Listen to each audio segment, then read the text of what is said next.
See, relationships don't come with a manual. There's no bachelor degree of love or masters of marriage. And let's face it, most of us haven't had great examples to go by either. We are constantly surrounded by love, constantly. It's everywhere we go.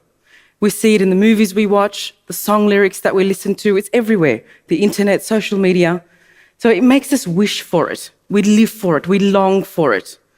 So love is set in our minds to be a certain way. In effect, we're programmed from childhood so that as adults we hope that it plays out like a Disney movie. The emotions around love are not only temporary, but can be explained by basic science. What we call moods or feelings, science calls neurochemicals. Sexual drive is dopamine and pheromones.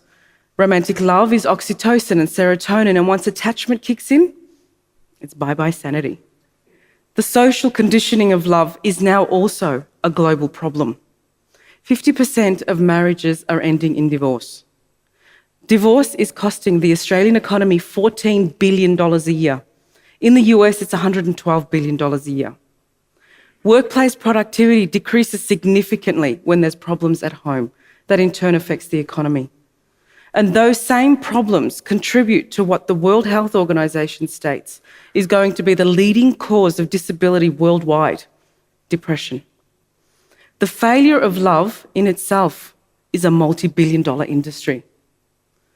So the future isn't looking promising for relationships, but there is something we can do about it.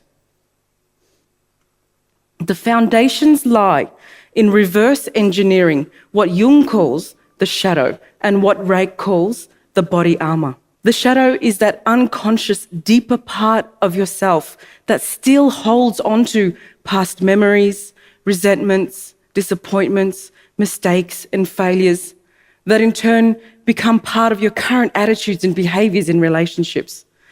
The body armor is the physical manifestation of emotions related to that shadow self, sometimes appearing as an unexplainable pain, a psychosomatic symptom, or an emotional blockage.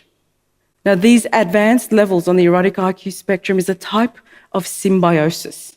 It's called the symbiotic flow state. So when you're in the symbiotic flow state, neuroscience calls it neurosynchronicity. Physics calls it quantum entanglement. You may call it being on that same wavelength. Now, this brings your relationship to being at its optimal best. And when your relationship is at its best, you're amongst the happiest people in the world. But what's most exciting is that from here, erotic IQ goes that one step further than flow states, entering into what's called the plateau experience.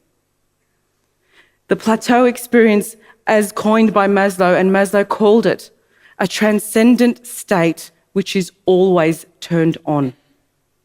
So unlike flow state, where you go in and out of peak and altered states, when you enter the plateau experience, your optimal self is maintained and sustained.